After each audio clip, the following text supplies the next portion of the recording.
Going to discuss hidden datediff formula in Excel sheet. So using datediff functions, we need to pull out the number of days from sold date to payment received date. So let us see now. Datediff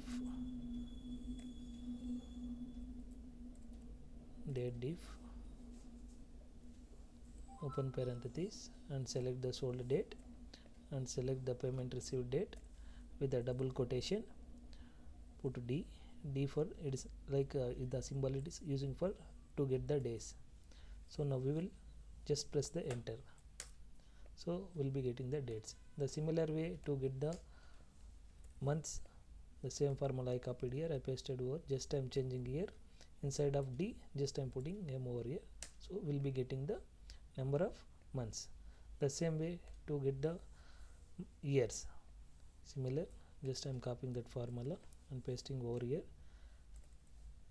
and again with a double quotation just I'm giving Y, so we'll be getting the years.